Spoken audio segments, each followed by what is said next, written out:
this is it.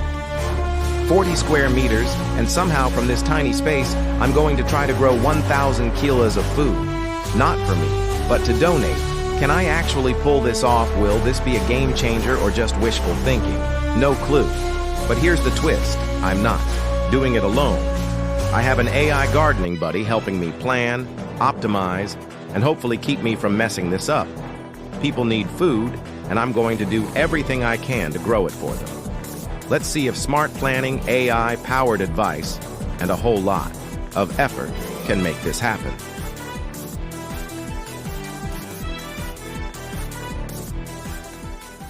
Let's check out what we've got so far. This greenhouse is basically the farming version of a game of Tetris. Every single square meter is working overtime, and if I mess up the spacing, it's going to be game over for my harvest. We've got tensioned wires for vertical growth, a precision irrigation system that makes me feel like I'm running NASA, all kinds of equipment that make me look like I know what I'm doing. Spoiler alert, I do not. We've got the cool season. Superstars, kale, radishes, and carrots. These guys are the overachievers of the garden. Low maintenance, fast growing, and perfect for a guy who's still figuring out the difference between mulch and compost. There are also sugar snaps and garden beans. They're basically the gymnasts of the plant world. They need something to climb, or they'll just flop over like a teenager on a Monday morning.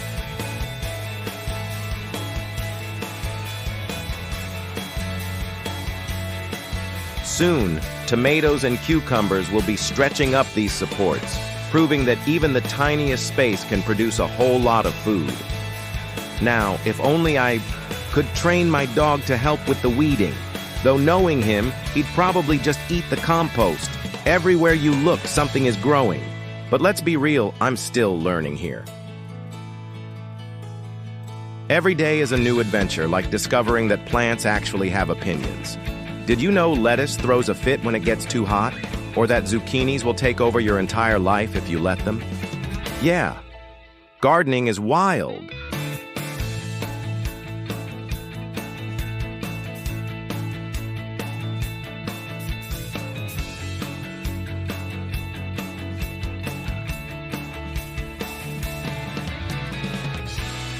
To reach my target, my AI buddy immediately suggested vertical growing to save space. Instead of letting plants sprawl, I should train them up a trellis. This should work for plants like cucumbers and tomatoes.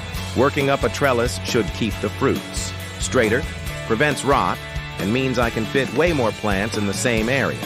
Simple, but effective. It also warned me about something I never really thought about: picking timing. If you let cucumbers grow too big, they turn bitter and the plant slows down production. So the trick is to harvest early and often. The more I pick, the more the plant keeps producing. More harvests means more weight toward my goal. Also, cucumbers love water, but wet leaves invite mildew. My AI buddy recommended always watering at the base and increasing airflow to prevent disease. With such limited space, I have to make every plant count. That's where companion planting comes in. Instead of just guessing, I asked my AI buddy what crops grow best together. Turns out, some plants actually help each other thrive, while others compete and hold each other back. For example, it suggests I should plant basil next to tomatoes. Why? Basil repels pests, and it even enhances the flavor of the tomatoes.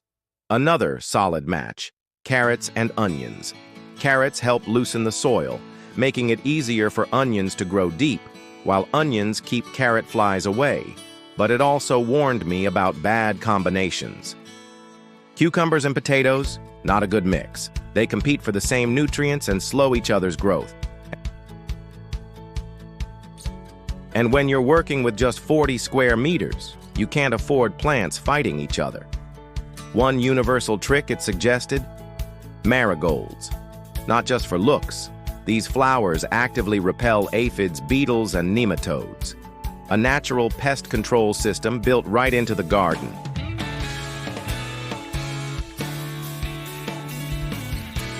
Here we are on the other half. Because we're inside the greenhouse and it's March, things are about to speed up. I'm diving in, figuring things out as I go because, well, I'm the noob in the garden. But that's the fun of it, right? Learning, experimenting, and seeing what works.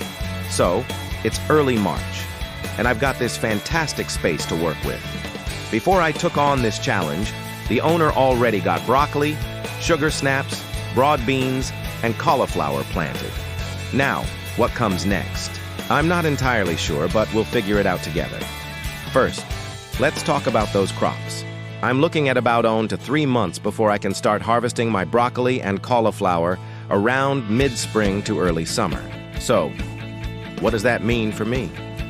Well, it's about keeping an eye out for the heads getting nice and tight. When they're firm, that's when to pick them.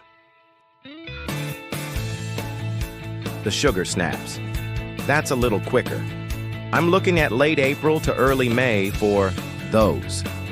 When those pods are plump but the peas inside are still small and sweet, I know it's time to snap them off. And my broad beans, well, they'll take a bit longer. We're talking June or July before I'm harvesting those beans. But hey, it's all about patience, right? Now, the fun part. What do I do next? Well, I'm not just sitting around waiting for everything to grow. There's still space to work with, and I'm considering planting onions around these crops. Why onions? Mostly because my challenger brought them for me to plant today, but also he told me they help deter pests, and they also improve the soil health. And I'm all about making my garden stronger and more sustainable. I'll just plant them around the edges to avoid overcrowding, and hopefully they'll help keep those bugs away from my precious veggies. And as we're speeding things up in here, it's time to start thinking ahead. I've got to set up some string lines for those climbing plants I'll be adding later. This is going to save me a lot of trouble when I plant my tomatoes in a few weeks. It's simple. Just a few twine lines or stakes that will help my plants grow upwards instead of sprawling out all over the place. So, I'm preparing the space, planting the onions, and getting those lines ready, all while keeping an eye on my existing crops. Gardening may seem like a slow process, but in here, things are moving fast, and I'm learning as I go. Every little action, every decision is building towards the harvest. All right, we've made it through the basics.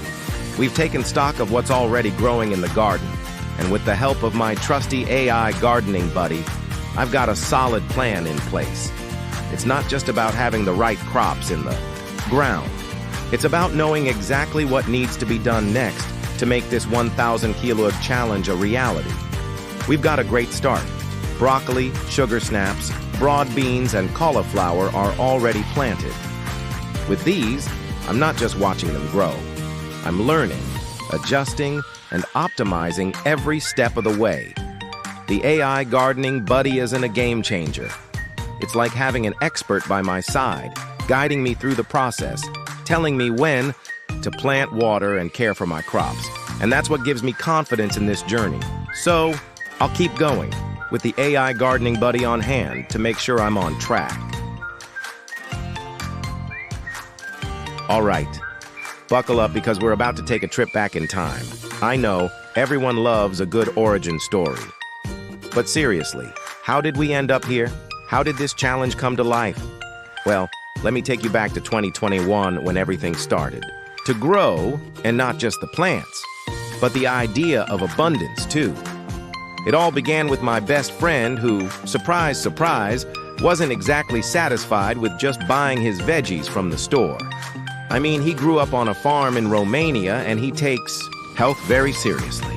I guess when you grow up where your food doesn't come from plastic wrap, but from the earth itself, you gain an appreciation for the real stuff. He's always believed that the best way to eat vegetables is when they're fresh, unprocessed, and straight from your garden. So, in 2021, he decided to take things into his own hands. Literally, on a rented plot of 65 square meters, yes, just 65 square meters, he began growing his own food. Now, 65 square meters doesn't sound like much, right? But you'd be amazed at how much you can pack into a small space when you've got a little experience and a lot of passion. And trust me, he packed that space with all kinds of plants. From apples and plums to cucumbers, tomatoes, peppers, jalapenos, and even fizzy fizzalis, he went all out. Lettuce, arugula, mint, basil, zucchini, carrots, and beets. He even threw in a couple of fig trees for good measure. It was like a vegetable and fruit jungle in there. But here's where it gets interesting. As the years went on, he realized something. He was harvesting way more than he could actually eat. You know that feeling when you've planted too much, and suddenly, the garden turns into an overachiever? It's like those plants were in competition with each other to see who could produce the most food. At first, he just shared his bounty with family, friends, and neighbors. Hey, do you want some fresh tomatoes? How about some zucchini? But then something incredible happened. Even they had too much. It was like a domino effect of abundance. And that's when the light bulb went off. Why not donate it? Boom! The idea was born. This was the turning point when the concept of strongecho.com was born. The philosophy: it's simple.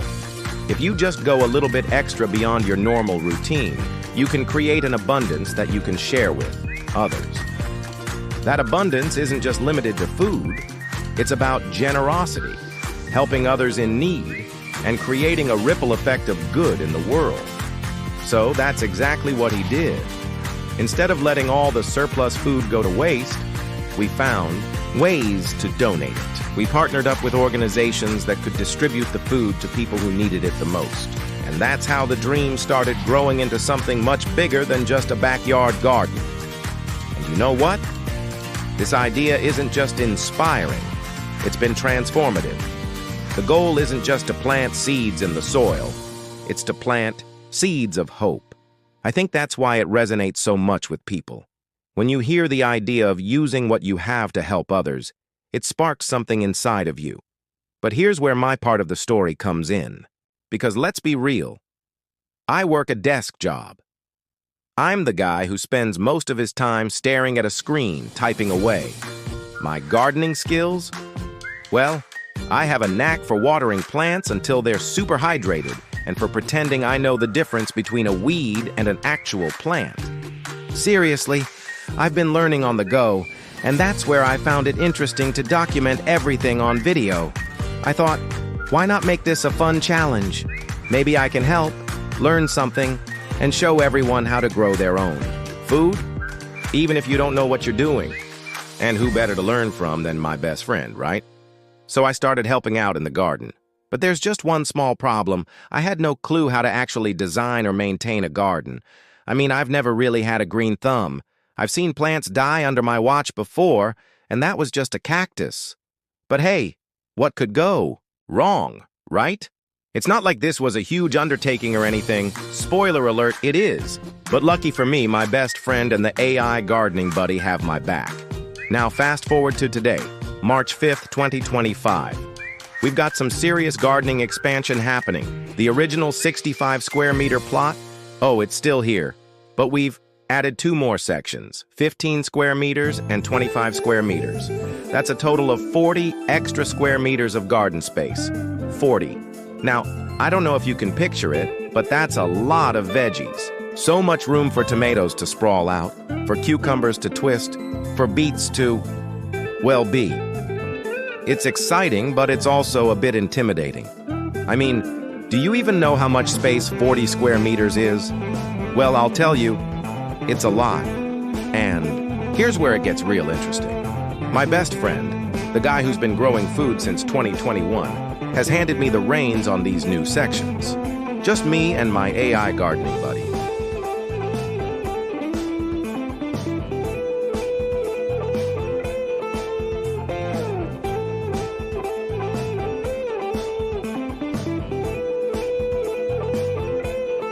Transporting seedlings and all the technical stuff. But at the end of the day, the big question is this. Can I pull it off? Can I grow 1,000 kilograms of produce this year to donate? Now, here's the kicker. When I look at the harvest from the original 65 square meters, it's pretty impressive. But it wasn't always efficient. We tried a lot of new things, some of them worked, some didn't, and we didn't always prioritize maximum output.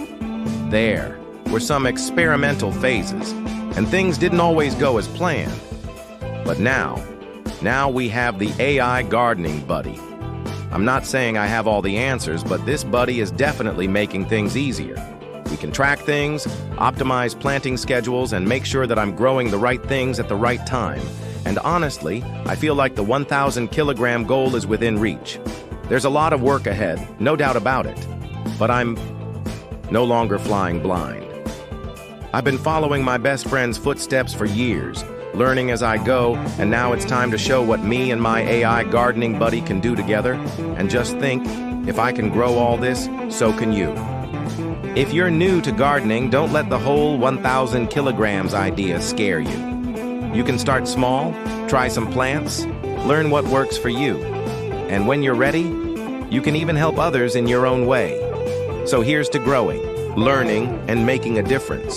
This is just the beginning, and I can't wait to see how it all turns out. As we wrap up with the 65 square meters plot, let's take a quick detour. We've got even more footage from the original garden showcasing all it looks like today.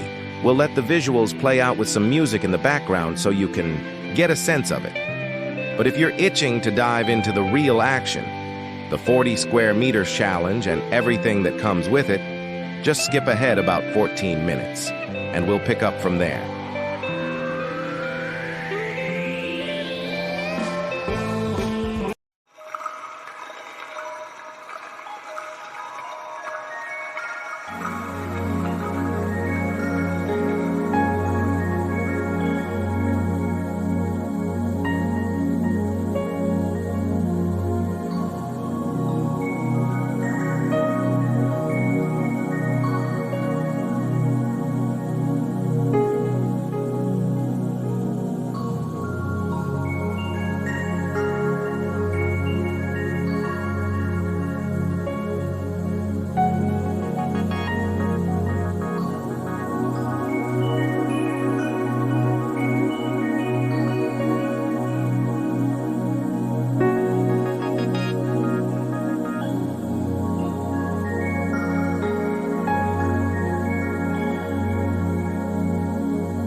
So this was the original 65 square meter plot. Everything you've seen here, it's been a part of the journey so far.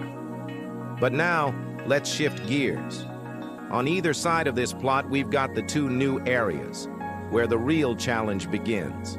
This is where we're aiming for that 1,000 kilos goal and where the fun really kicks in. Let's dive back into it.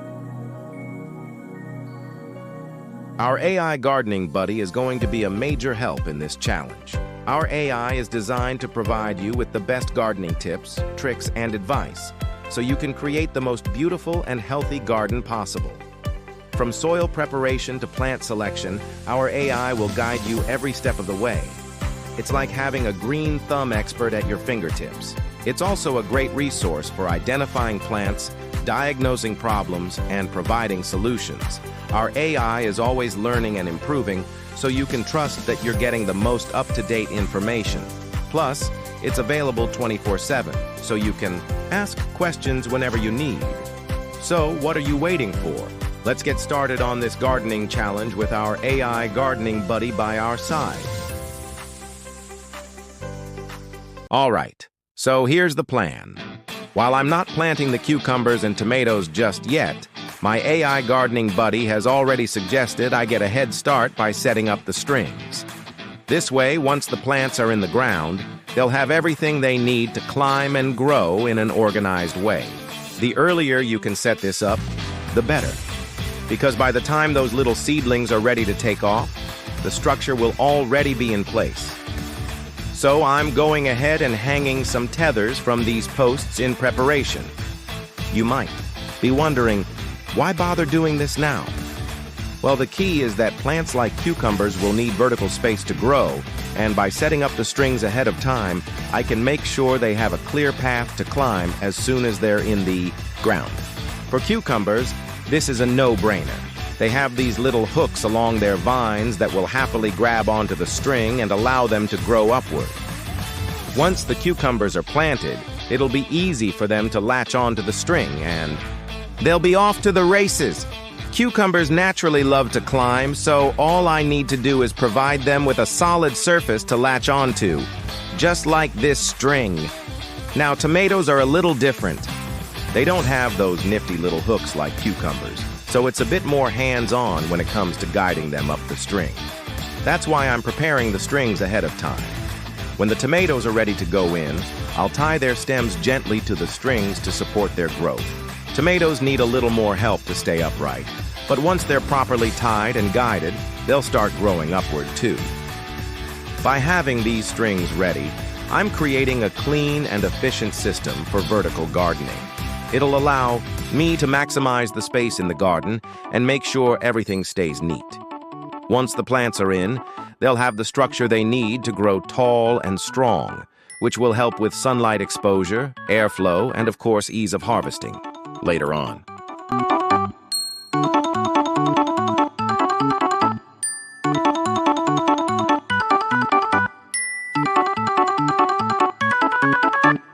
All right, we're not waiting around today. We've got our sugar snaps already in the ground, and they're ready for some support. Now, sugar snaps are a bit different from cucumbers and tomatoes when it comes to vertical growth. They don't need quite as much of a complicated system, but they still benefit from a little structure to help them grow upward. As you can see, the sugar snaps are already doing their thing.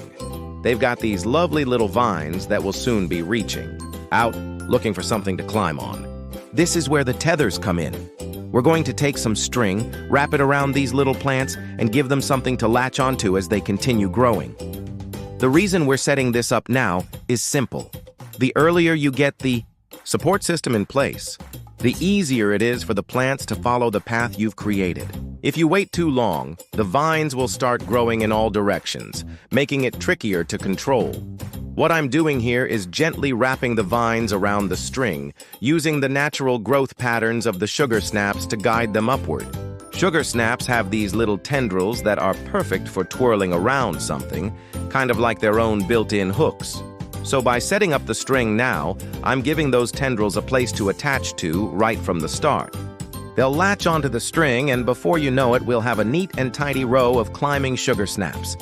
Now, it's important not to pull too tightly. You want the vines to have some freedom to grow and twist around the string on their own. You're just giving them a gentle nudge in the right direction.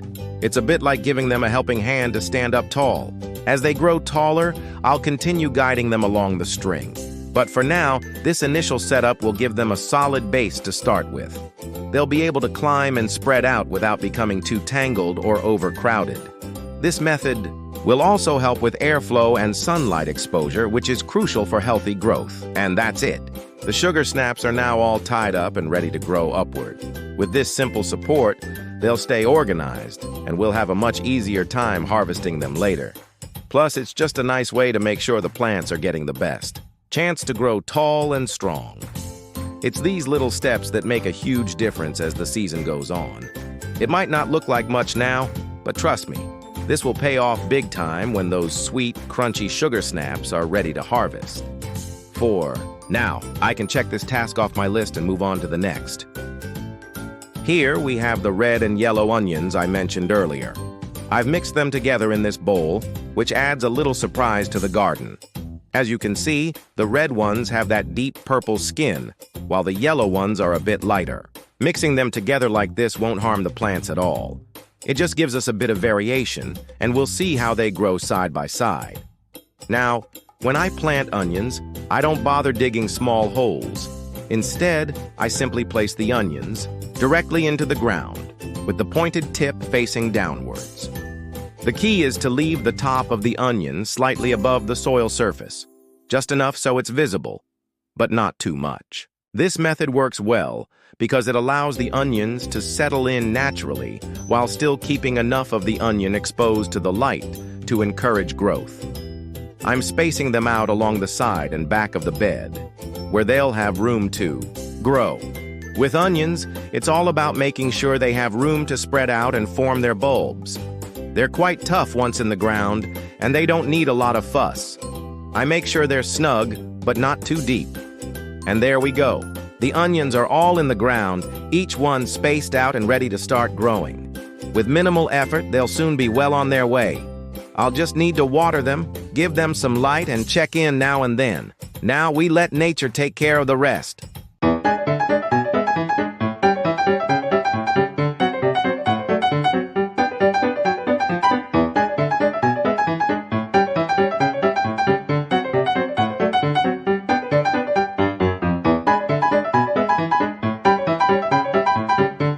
That's a wrap on part 1 of the 1,000 kilo challenge.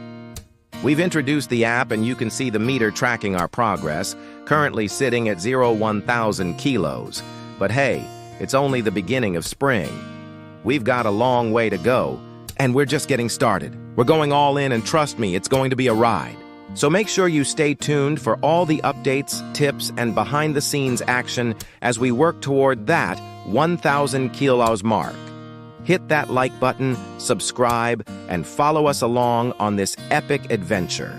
You won't want to miss a single moment, and remember, you can grow it.